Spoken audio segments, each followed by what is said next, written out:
Welcome to the Popko Project Podcast, a platform for the discussion and discovery of arts and entertainment. We focus on highlighting people and events that add value to the world around us.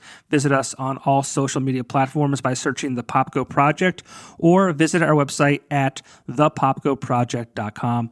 Welcome to the show, and thank you so much for listening. This episode of the podcast is brought to you by Keller's Garden Center and Landscaping Services. Contact Keller's today and get your yard cleaned up before that dirty old man winter comes. I hate to say it, but he's on his way.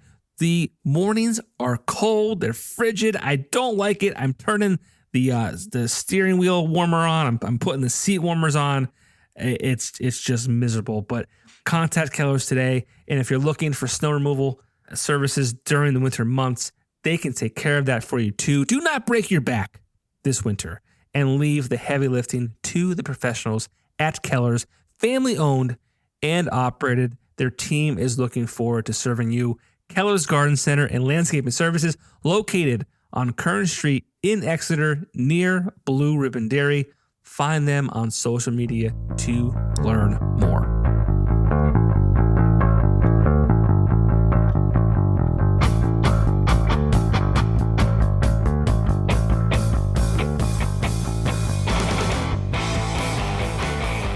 I don't know if I should say good evening or good afternoon. It's 6 p.m. here, so I guess, yeah. Good evening, I guess. It's been dark already for a couple of hours, so. Oh, really? Wow. Yeah. So I had the pleasure today of talking to Dean, and Dean's musically goes by the name TIDALWAVE, and Dean is in Germany. So we're recording on a Sunday. It's 12 noon here on January 15th. And it's 6 p.m. where you are, and it's already been dark for a couple hours, like you said. Exactly. The winters they're a bit long and depressing, but they're good for making music, actually. Sure, yeah. So how long has it been dark for? Because like around here, it gets dark now it's obviously lighter later, but like 5, and that's pretty depressing. Yeah, here it's about 4:30, I want to say, but if it's a dark day, then it gets much darker, much earlier, basically. So it's kind of similar.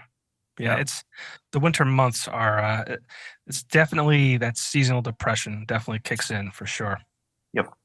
Basically here it's been, I think, it's been sunny maybe once in the last, I'm not exaggerating, I think once in the last 2 months. So it's like one big long day that just never ends. It's just gray all the time. It's just really strange. It's actually very beautiful and sunny here today, which is nice. Rare for sure. Nice. So, well, thanks for reaching out, man. You reached out and said you're a fan, and that you're Breaking Benjamin and all that kind of stuff. And it's always cool to be able to talk to people in different parts of the world doing this. So I appreciate you reaching out. Thanks for the kind words, and I'm excited to talk. Thank you for having me. Yeah. So TIDALWAVE. Tell me a little bit about. I try to go into these things as blind as possible. I do a little bit of research, but like no one can tell me and the listeners about TIDALWAVE better than the person who is TIDALWAVE. So tell me a little bit about who TIDALWAVE is. Oh God, I didn't prepare my pitch actually. No, it's a hard one. I think it's a great question in so many ways because I don't know. I guess in many ways I'm still trying to figure it out myself. I think because I have so many influences and have actually changed over the years. Like TIDALWAVE is something that started. I mean, it started in my head when I was 14 years old. That was a long time ago, and it wasn't until I was maybe. I tried to start like writing music a bit more seriously when I was in my 20s. But it's been just constantly evolving in terms of sounds and what I'm trying to be and what I'm trying to express as an artist. And also depending on what I'm into, what music I'm into. I mean, I think it kind of started off as something very grungy because that's kind of like what I grew up with, like Nirvana, Smashing Pumpkins, all these kind of bands. That was really my teenage phase. So I was trying to replicate that very much. And then I got more into stuff like more like alternative metal, so more like Breaking Benjamin and Chevelle and Deftones and all those kind of bands. So I started to kind of like shape my sound a little bit more towards that. And currently it's a bit complicated because I'm just listening to a lot of stuff, and I mean it's crazy actually. If I'm talking too much, just stop me. But it's like I don't know. I was actually looking at what I'm listening to, and I still listen to a lot of these bands. Of course, like alternative metal is really my number one genre that I listen to. But actually, I do listen to a lot of pop. I love pop. I adore pop. So I listen to a lot of that, and probably a lot more than rock at the moment. So it's not turning into a pop project, but definitely I think I've always had like I think what I've always liked about music the most I think is just melodies and things that you can sing to. Basically, that's what's really always attracted me in music. And so I guess I wouldn't say I'm trying to emulate that, but I'm just drawing a lot of influences from that at the moment. In terms of like, okay, how can I combine? So now the TIDALWAVE thing. How can I combine the energy of rock? You know, like the heavy riffs and the heavy drums, something that you can just kind of like headbang to. Combine that with kind of like the sensibility of pop, if you like. You know, like having. I'm a sucker for a short song. I do love a 2-minute 30, a 2-minute 45 song. You know, there's just where there's no extra bits. You know, just the meat and potatoes are there. You know, and you just put it on. Starts with a great riff, gets you going. Get to the chorus as much as possible because I want to sing to the chorus. You know, and just take me through the song. You know, 2-minute 30, and I feel most of the time you can probably say most of the things you want to say in that kind of time anyway. So TIDALWAVE is very much that, trying to combine the heaviness and the riffs of rock and hard rock with kind of like the catchier, sweeter side of pop. I guess that's what I'd like it to be. Well, I think you definitely nailed it. I think all your songs include everything you just mentioned, and melodies for me in music is obviously very important too, just because like you could sing to it, and then you have songs like Fight Song, which you can really sing to, and it kind of gets you really amped up. And but yeah, it's and all the bands you mentioned, I think we would be like really great friends if we were to hang out. You mentioned the Smashing Pumpkins, Nirvana, Chevelle. So yeah, everything you said, I think you're definitely capturing in your music, for sure. Thanks. As far as the name TIDALWAVE, and it's all caps. What's that about? Okay, I think the initial story is literally, I think, when I was 14, I saw that word. I was like, that's just a cool word. It would be a really good name for a band. I don't know. I was just attracted to the word, basically. Nothing more than that. But then, when it came to actually choosing a name for a band or artist or whatever, I think for me, it kind of represented a few things. I did really want to try to, I think at the beginning, because I was trying to be a bit more metal, I was trying to write things that were a little bit more crushing, so to speak. So I really I like this. I really like this idea of being kind of like hit by a tidal wave of heaviness, if you like, because that's what I really love in metal and alternative metal. Those kind of heavy riffs. I love that. Probably you've experienced it. You go to a concert of a really great band that you like, and it's like you're kind of like flooded with that kind of bass and drums and guitars. Like that's what I found really amazing in rock and metal. I was like, wow. So I kind of wanted a band name that represents that, and at the same time, because I like to describe my music as being fairly emotional. Tidal wave also kind of represented that idea of a tidal wave of emotions, basically a mix of emotions. Because of course I'm using music to release those emotions that I go through, and eventually I think music that always touches me basically is music that I find personally very emotional, that makes me feel something. If I don't feel anything, then it's just not for me, basically. So I think I wanted the name to represent all those ideas, basically. Yeah, I think that's one of the most beautiful things about music is making the ability to make people feel. And I was just at a show last week, and the artist his name is Michael Gilbride, but he goes by the name Telco, Telco, and he has like one of his first live shows in our area, and he's more of I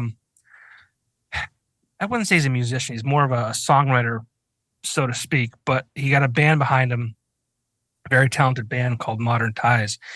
And this show, like, I mean, when he was performing and he had like these, like just the musically and the harmonies they had, like, I felt like I was like completely embraced in this moment and this sound. It was like, and I got goosebumps, and I just like, it was just a really an amazing feeling. I love that about music. And I think you definitely capture that in your music as well. A lot of anthem esque songs you have, and yeah, I mean everything you're saying.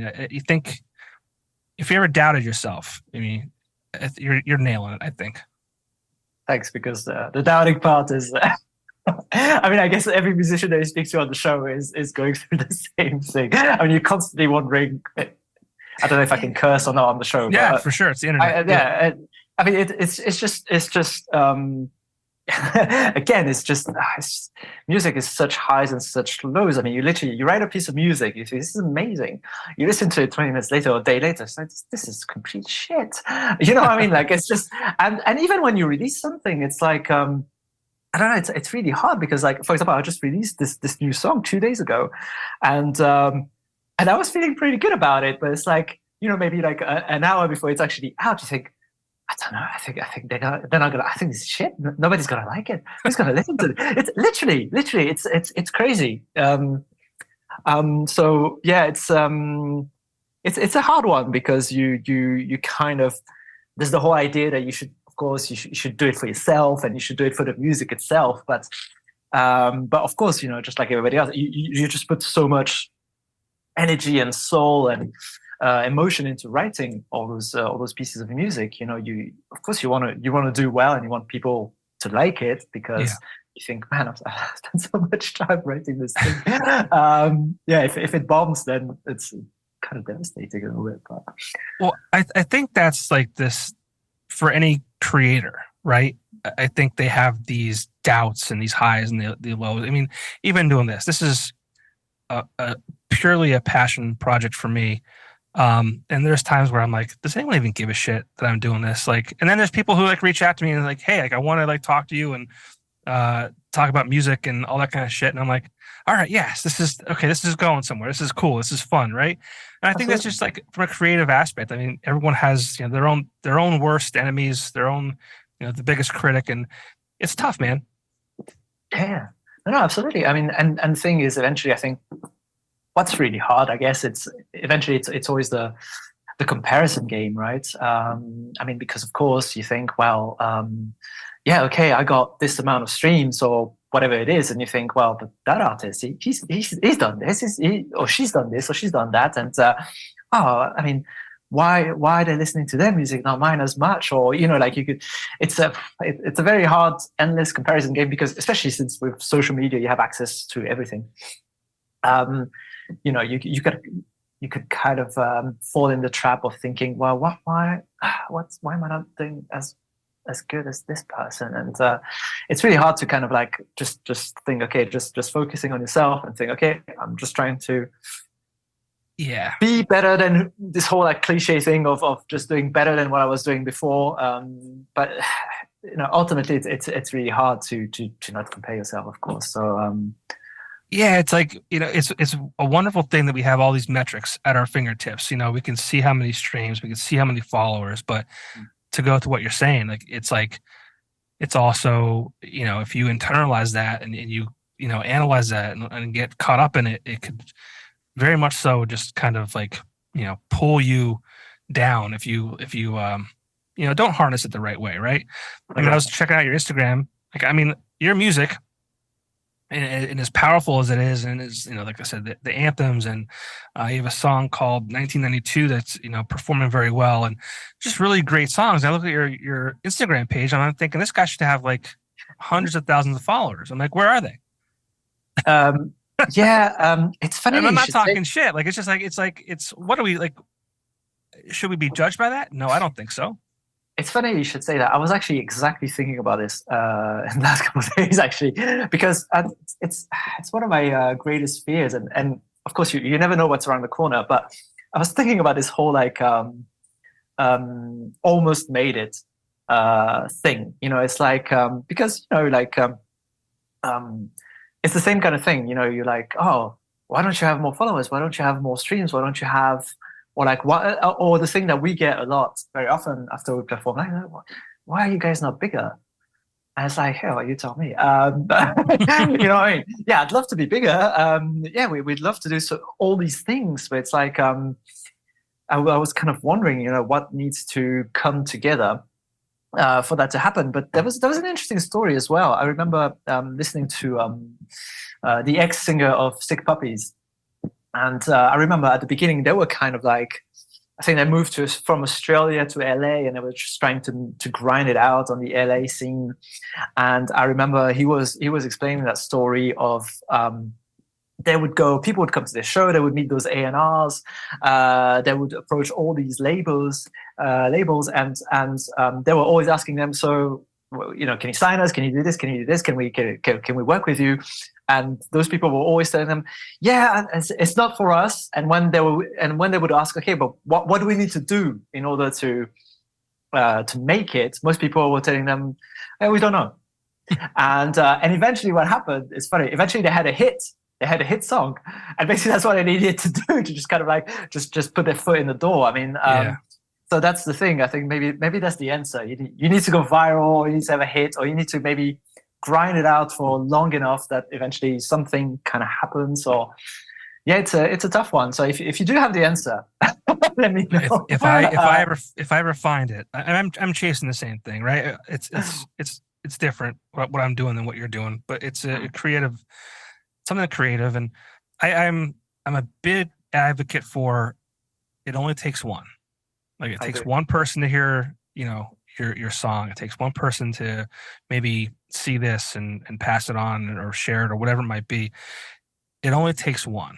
And I'm a big believer in that, and fingers crossed for both of us, right?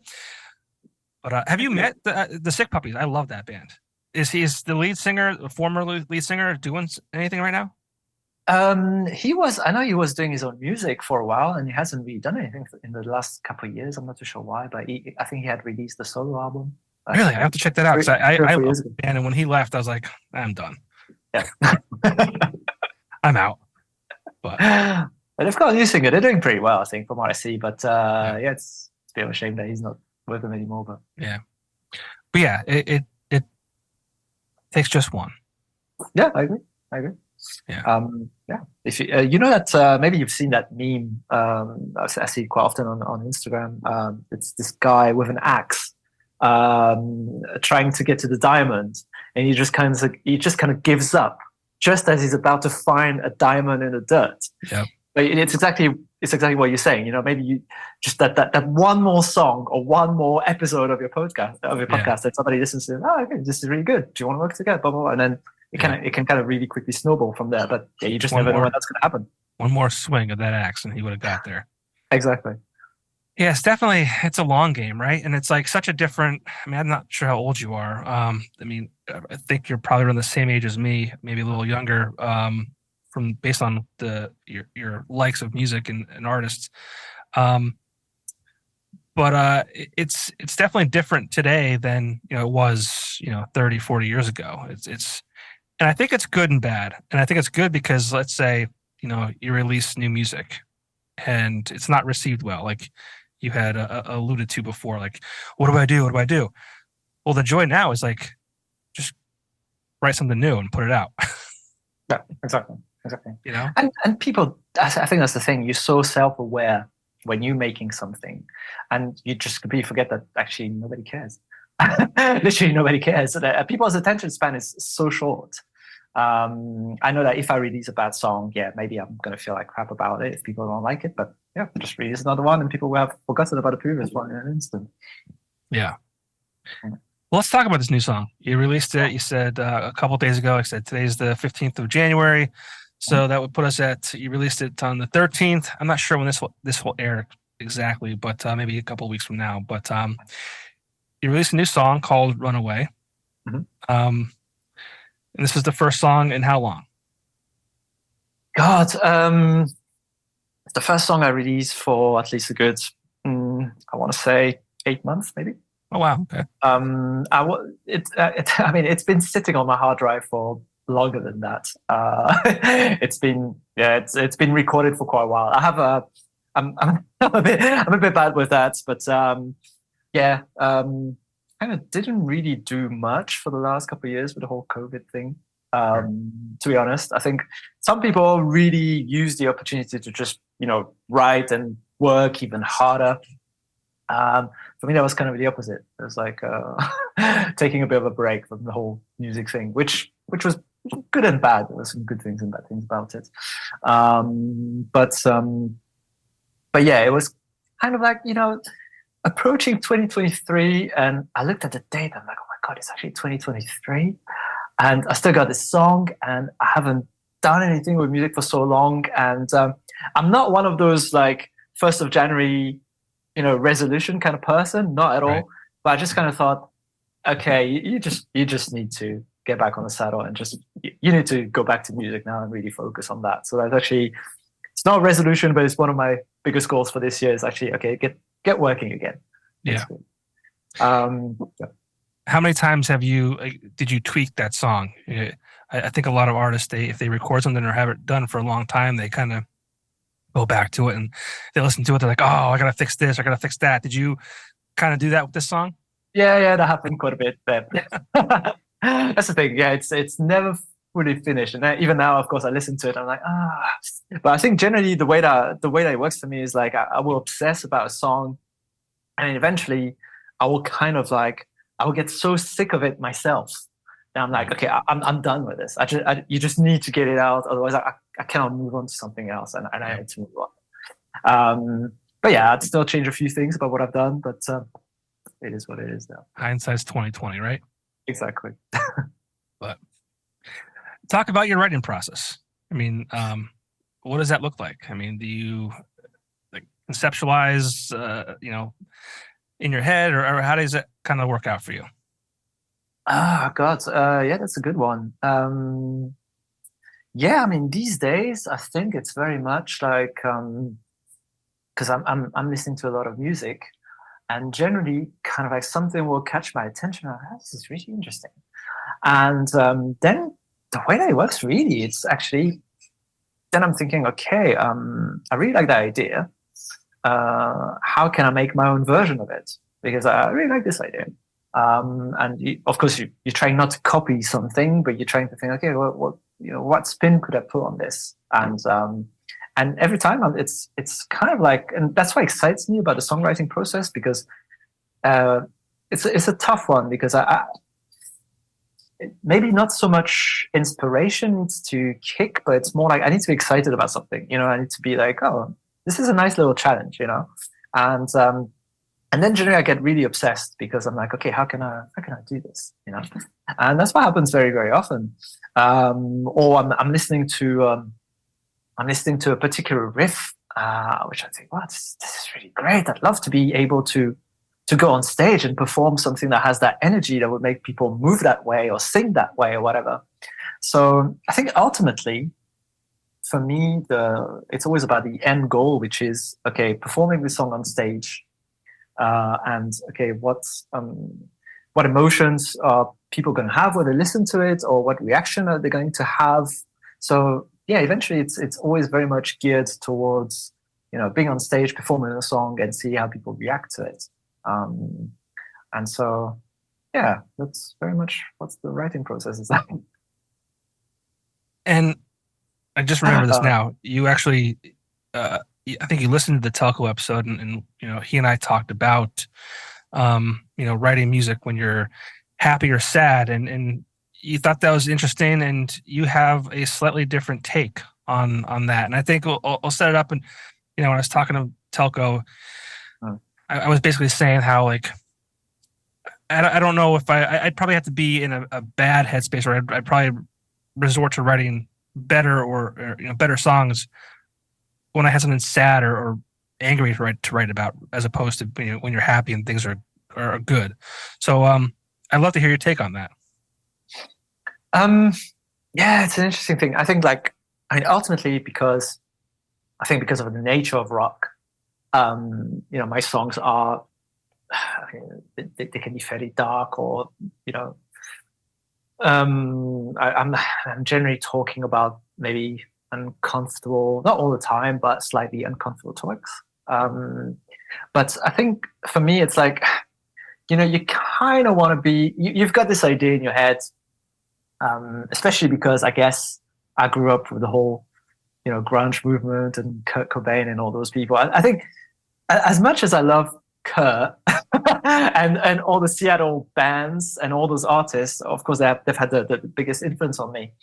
But I really got the wrong idea from them, because that's the thing. Like you would look at a guy like Kurt, and you're like a 12, 13-year-old, and you think, because he made everything look so easy, and he looked like he didn't care about anything, and you thought, oh, okay, well, anybody can just pick up a guitar and write songs, and because he didn't seem to care, like nothing seemed to really matter. But it's only when you dig a little deeper and you learn who he was and what he was really like, that he was pretty much obsessed with writing those great songs, and he studied those songs himself. And I mean, eventually, I think I might be completely wrong about this, but I think the guy did want to become a rock star, and maybe that kind of backfired. I don't know what's the truth about this whole thing, but I mean, who doesn't want to be, you start playing in your garage or whatever. Who doesn't want to be, on a huge stage with 1,000 people in front of them? That's, I think, everybody dreams about that. But yeah, I kind of thought for a very long time that it was easy to write songs, and what I was trying to say with the whole happy or sad is that in an ideal world, you romanticize this idea of the depressed artist who has maybe going through something really bad, and because of the nature of that, they come up with those incredible songs because they kind of channel their pain and their emotion into the music. And for sure that works for some artists. Doesn't work for me. That's the problem. It really, really doesn't. So I'm not going to say that it's not that I need to be happy to be necessarily creative, but if I'm depressed, if I'm doing badly mentally, actually the last thing I want to do is music. I cannot come close to it. So I'm the complete opposite of this kind of artist, basically, because music is still something that, even though it brings me a lot of joy, I find the songwriting process pretty hard, and if you're writing some good stuff, I guess because maybe I associate music a little bit with my self-worth, I guess. You're writing, you're doing well, you're writing some good music, makes you feel good about yourself. But if I'm feeling crap and I try to write, and then what I'm writing is crap, then I feel even worse. And so it just really doesn't work for me. I need to be kind of like mentally stable, mentally healthy, thinking, okay, let's work. And because a lot of songwriting for me is personally very much grind. There is inspiration, there is excitement and all that kind of stuff, but there is grind, because I'm like, some songs, they do come in 5 minutes. That happens sometimes. Most of them, they don't. And so you really have to listen again and go, how do I change these things? And trying to find the solution is really, it's exciting, but it's also like kind of nerve-wracking a little bit. And because I don't write with other people, I do everything by myself as well. You cannot just say, okay, well, I don't know what to do with this thing. Just help me out, or just sort it out for me. Just write the next part. I cannot do that. Right. So I feel like I need to be in a good headspace, ready to work. So writing when I'm sad or not doing well is personally for me tricky. I need to, it's not necessarily on a happy, because I don't write happy music, but I need to be doing good basically. That makes sense. I didn't really think about it like that. So yeah, you're right. You definitely have a different perspective on it. So that makes a lot of sense. That's how it works for me, at least. Yeah, I mean, I guess if you were sad and you were like, it's like, it wouldn't be a good I mean, I guess both sides could be true, right? But each person, it works differently for each individual, for sure. So yeah, I mean, but if I am sad and I'm writing music, it will end up being sad music, which Right. I like to listen to, of course. I think I'm just not very good at writing sad music. That's the thing. There's lots of great artists that write amazing sad tunes, which I love, but I'm not very good at it. So what did you write about? In terms of what I have to say, in terms of content. lyrics? Yeah, like I don't want you to go through and say, oh, this song is about this or this song is about that, just because I know I like to hear those things, but I know as an artist, people like to kind of leave it open for interpretation. But as far as things you write about, I mean, is it relationships? Is it life? Is it what are your songs about? I find most of the time, it very much often has to do with relationships. Not all the time, but often it has to do with that. And also, I think, especially in the last few years, it does have a lot to do with kind of ultimately, kind of like overcoming challenges, personal growth. It's very much about. I don't want to say mental health in general, but just generally, kind of, stuff that I struggle with, that I kind of put into songs. I mean, this new song "Runaway" is actually exactly about this. It's very much about trying to overcome challenges, trying to really look at yourself, trying to ask yourself certain questions, and trying not to give up. That's a big message I have in a lot of my songs. When it is literally often easier to run away. That's pretty much the message behind the song, to be honest. I mean, the song is. I was looking at the lyrics again. So I wrote them a really long time ago, and I didn't look at them for quite a long time. But it's. That's one thing that I've noticed in a lot of my songs. It's actually I am literally talking to myself and asking myself questions without necessarily having the answer, or having the answer but not necessarily being able to put it into practice myself. Right. There's a lot of unresolved stuff and unanswered questions in my songs actually very often. I mean, there isn't much difference in terms of lyrical content between 1992, for example, and this new song "Runaway." It's asking a lot of similar questions actually. So that's I've noticed that this is what I kind of like naturally like to write about. And if it's not that, then it's often about relationships. And every once in a while there'll be a song that's a little bit different, like and fight song, which doesn't have so many words, if I'm being honest. But that was more like, just write something fun and anthemic, and that's I kind of like that because it's I'm not a huge lyric writer, if I'm being honest. Like, music is hard, but lyrics is even harder for me. Sure. So it's nice sometimes to just write a quick song which doesn't have a lot of things to say, and you just sing to it, and that's about it.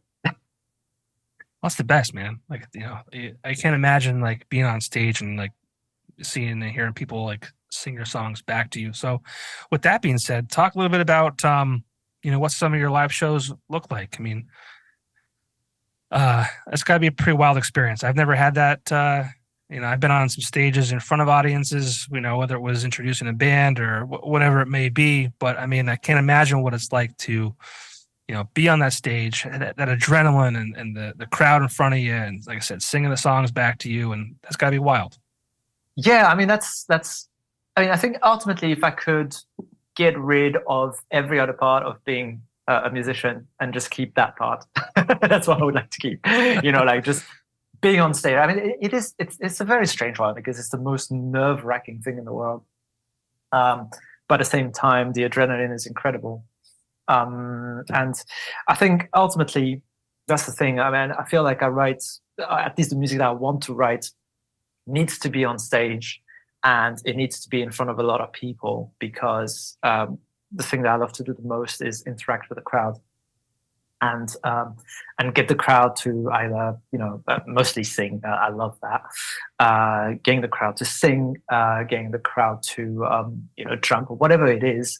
It's a really hard one because we have to provide so much energy because, often, we're a small band, so often people don't know who we are.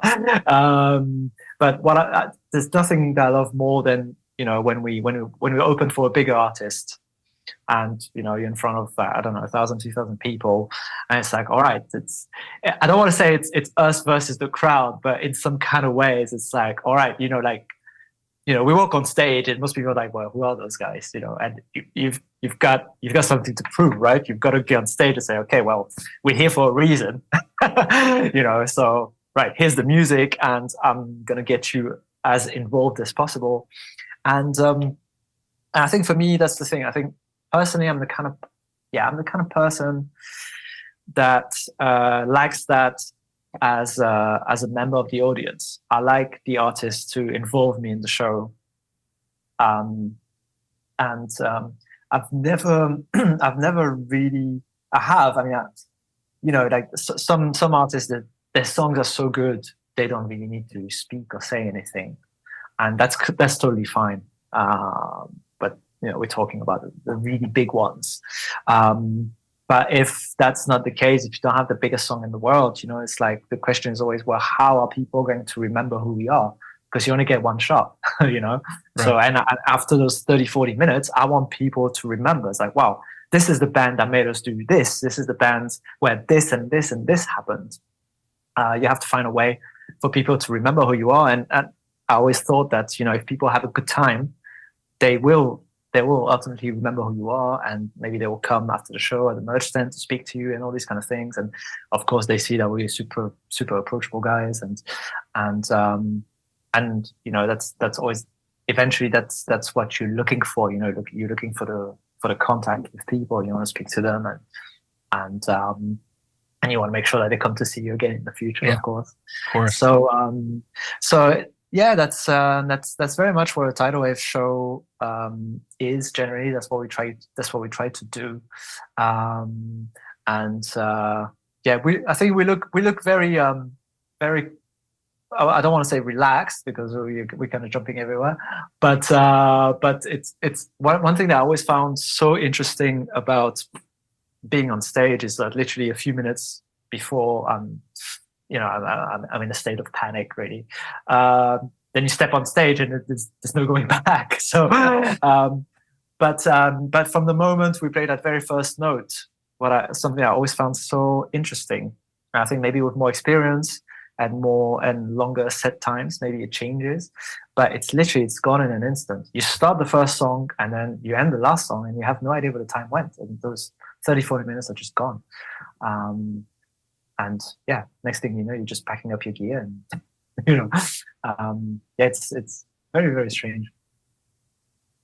Talk about those bigger artists. On your Spotify, it says that you have toured with artists like 3 Days Grace, Skillet, Tremonti, and Hoobastank. Yeah. Never thought I'd be able to say that. But. Yeah, I mean that's like, geez, like those aren't small bands by any means. Like, what was that like? Yeah, just Yeah, just weird.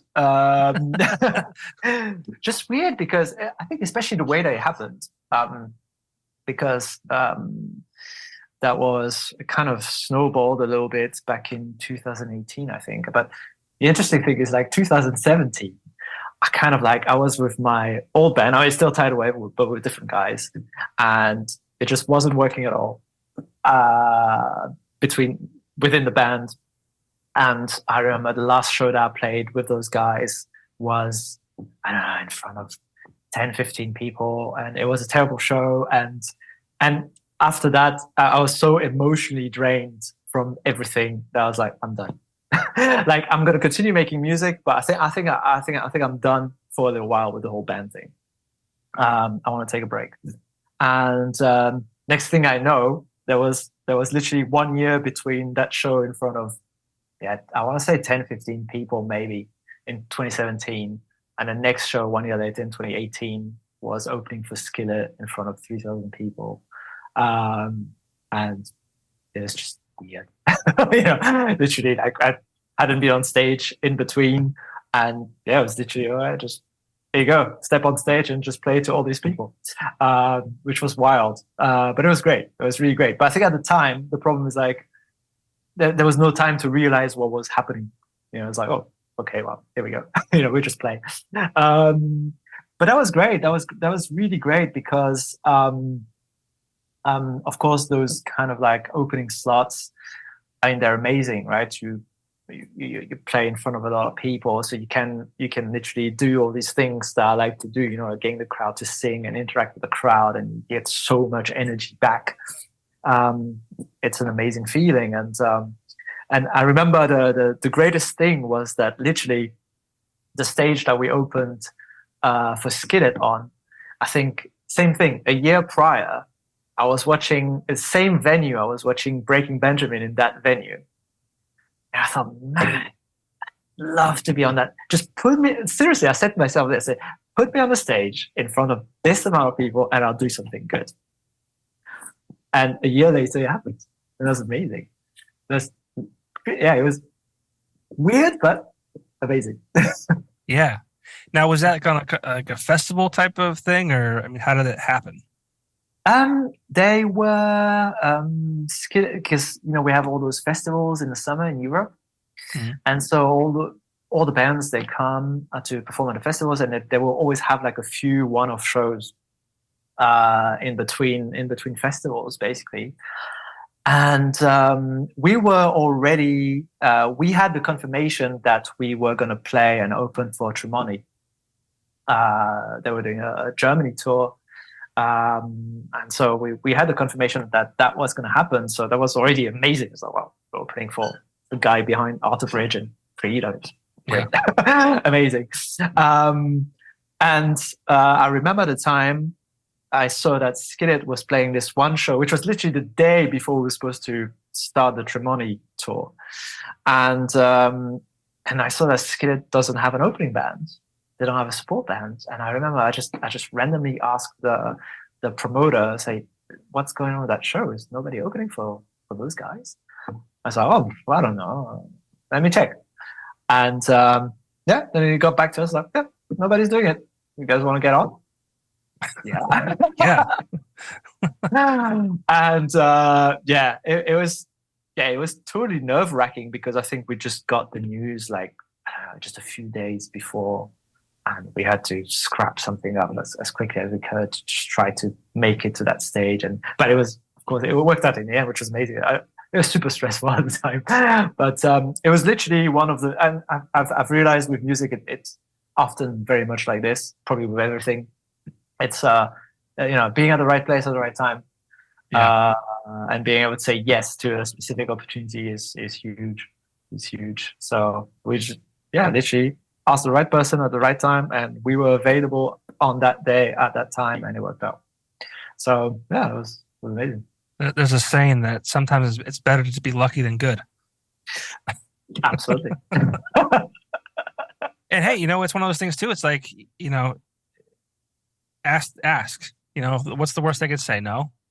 Yeah, of course. Always. No, I've always thought that. Yeah, absolutely. That's awesome. Yeah. That's so cool.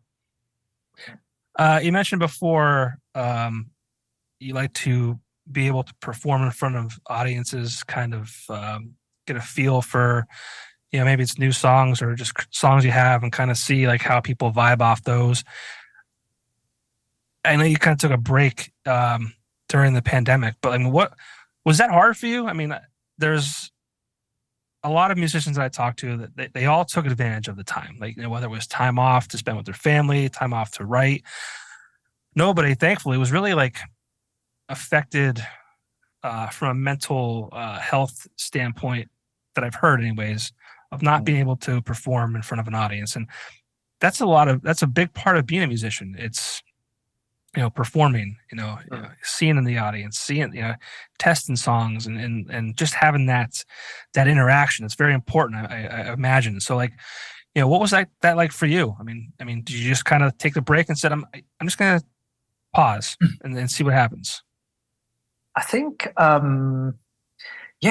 it's a really hard one because currently, we haven't been on stage for quite a while. I mean, basically concerts started again 2022 here, like around May. So it actually hasn't been that long since concerts started again. I know in the US was slightly different.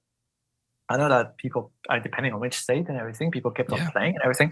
Here in Europe, there was just nothing happening. And I remember, I think the first shows, started again last year around May. And now everything is completely normal. So it hasn't been that long. For me, it was, it's a bit of a weird one because I think ultimately I do need that, that release. Being on stage, and it's such a release to be able to just, sing loud, play loud, play in front of people. Like it's, I do a lot of sports, and you get released through sports and all that kind of stuff, but it's not quite the same. I mean, it's on a physical and emotional level. Being on stage just takes a lot out of you, and we're nowhere near those big bands that do this every night and are pretty much always on tour the whole year. I cannot quite imagine how they do it, to be honest. They must be pretty used to it because it's actually exhausting. It's sure. It's incredible. Like you sweat so much, but also like emotionally, it's completely draining. Yeah. So I did miss that, and I still miss it very, very much so. But at the same time, there was a part of me that was happy to have a break, if I'm being honest, because I was very much I was very much burnt out also, because I think, and probably, you speak to a lot of musicians and artists, and you're trying to do so much, and even with all the hours in the day, you cannot do everything that you're supposed to do as an independent artist. Like if you don't have a team and people that do stuff for you, it's just I was personally struggling quite a bit with the whole writing the music, arranging the music, promoting the music, trying to find shows. It's just like, for one, it's a lot. For one person, it's too much. It was too much. And it's always like, you do something and it's always, literally, okay, what's next? And because it's horrible because I do that with some of my musician friends as well. They release a song, and it doesn't matter if the song is good or bad. You kind of like, all right, what's next? What do you do next? What's next for you guys? And people ask me the same thing. I've just released a song. Okay, what's next? Because so new song, new album, tour, concerts, whatever it is. Just give me a fucking moment to breathe. Just release this thing. But like I said, it's a bad habit. I do the same thing. And I remember at the time I had just released a song which did pretty well, and I remember I was really pushing myself with the whole like getting the shows, promoting the song. It was just completely draining. So, like I said, in many ways, it was like, like I didn't have that pressure anymore, which is pressure that I only create myself anyway. You know what I mean? Like at the end of the day, I can just say, look, I don't want to do this, and it's done. But in your head, you're like, okay, well, I need to move forward, right? And also then you don't have to have an excuse for not doing anything. So that was the part of COVID that was nice. Basically, I was like, all right, I'm just gonna stop with this a little bit. Yeah, I think a lot of people did that. They just you're constantly hustling, whether if you have a full-time day job and the music is secondary. I say secondary loosely because oftentimes, the day job is just something that pays the bills, where the music is the passion. That's what they're obsessed over. So it's like they do the work during the day, then they obsess over the music at night, and they're constantly playing shows, and every weekend they're traveling, doing this, doing that, and it's a lot of hours, it's a lot of work, it's a lot of mental not abuse, it's a lot, right? So a lot of people just kind of took a break, and they spent time with family, and they maybe they started a new hobby, or something they had more time for, which has been I think good. I think it was as terrible as COVID was, right? And we're still seeing the effects of the whole thing to this day, and we will probably for the unforeseeable future. It really gave people an opportunity to do some self-reflecting, and made people realize what's important at the end of the day. And maybe people change jobs, and I changed jobs not during, but kind of during, like I guess 8 or 9 months after it started. It was interesting. I think it was good for some people or terrible for others. It was just wild for sure. Oh yeah, absolutely. And it's kind of weird now because it's almost like, okay, I don't know how it is for you, but it kind of feels like it never happened somehow. It's like everything's pretty much back to normal. It's like, so yeah, I feel like we lost a lot of time, like we were robbed of years of our lives, because then you also think about how as we get older too, and I just turned 40 last November, so a couple months ago, but I just like I just realized that I don't know how many years I have left here, right? You think you have forever, right? But you don't. And I have 2 kids, and it's like, am I doing enough for my family? Am I doing enough personally? Am I doing enough this, that, and other thing? It's just like, so I feel like we were robbed of the 2 or 3 years of our lives, and it's like those are precious years, right? But I don't know. And then you see like reports about stuff now, and it's like stuff's coming out, and I won't get into it. I don't want to like get into all that, but just like, was it as bad as we thought it was?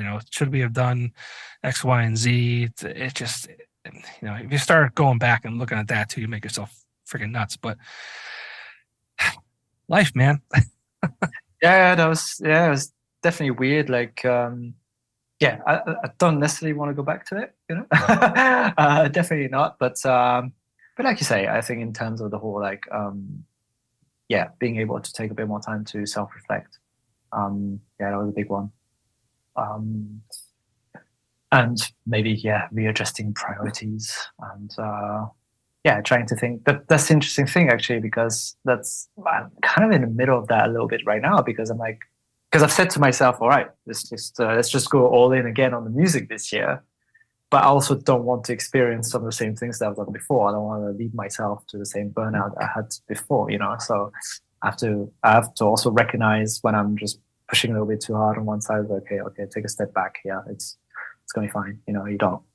It's okay if this doesn't work out, or you don't have to do this, or just try to be a bit more gentle with yourself. Which, as you know, probably with artists, I think people are not very good at doing that. Right, for sure. Yeah. And I'll ask you the question you hate, because I asked this question typically at the end of all of my episodes. What's next? What's next? we just released this. You just released a song, "Runaway." All streaming platforms. But it's January 15th. A whole year ahead of us. Do you have plans set up for this year? Like, do you what do you have going on? Like, what does 2023 look like for you? It's the struggle to call it 2023. Actually, I'm stuck on 2022. Yeah, right. No, I think, like I said, it was very much okay. I really released this song because I wanted to kind of kick myself in the butt, basically, to just get back and start to do stuff. But I mean, I'm sleeping already on. Actually, when I started recording Runaway, which is a bit ashamed to say that, is 3 years ago, but it was part of a session where we recorded actually 4 songs. So this is only 1 song out of that session. So the other 3 songs, they've been written for 3 years, basically. They just need to be recorded. So that's it. The song's out now. I'm doing the promo, and then literally next week I'm going into the recording of those other songs. And I'm pretty excited about them, so that's going to be really cool. And I think that will kind of close a bit of a chapter for me, of a certain bunch of songs that kind of sound a little bit similar, and also this whole chapter of actually me doing everything by myself. Because I just record everything except for the drums. I have a drummer, but then I just record everything myself, produce everything myself, promote everything myself, which is cool. It was the challenge that I gave myself a few years ago, to just do it all by myself. I don't regret it, but I think I'm done with it. Yeah. Well, the fact that you can is what's cool. Like you're able to do that, which is neat. Yeah, and that's kind of like why I really wanted to prove myself, basically, that I could do it, and it's great. I learned a lot, but after that, I have a lot of stuff that I've written, and new things I want to continue to write. But I think I will try to do it slightly differently, and maybe do a bit more co-writing or co-producing, or trying to work with more people, because that's the other thing as well. It's like when you try to do everything all by yourself, you're not gonna be great at everything. Right. Ultimately, yeah, maybe I'd love to be able to just say, okay, I'm just writing music and I'm just performing on stage. That would be kind of luxury for me, but the reality is often not like that. But I know that in terms of like the amount of work and the stress that I put myself under, that's kind of like the way forward for me. So actually, the future is very much actually a lot of recording and a lot of writing. I'm seriously hoping that we can get back on stage this year, and even if it's just for 1 show, I think, because when I took that break from music at the time, when I decided, okay, I'm done with this whole thing, I said to myself also, the second thing was like, okay, even if I don't care if I play plenty of shows, I just want to play 1 show, and I just want that show to be really good, because that makes it all worthwhile, rather than, I've had my share of, 11 p.m. slots on a Sunday night in front of just the other band. I've done that enough, like I've done it. It's like a rite of passage, right? But I'm like, okay, no, if I just have to play 1 show per year, but it's a good show and there's people and I'm having a good time, that will make me a lot more fulfilled, basically, than just playing show just to play a show. I don't find so what do you call it? So nice anymore. But yeah. Right. And where can people find you online?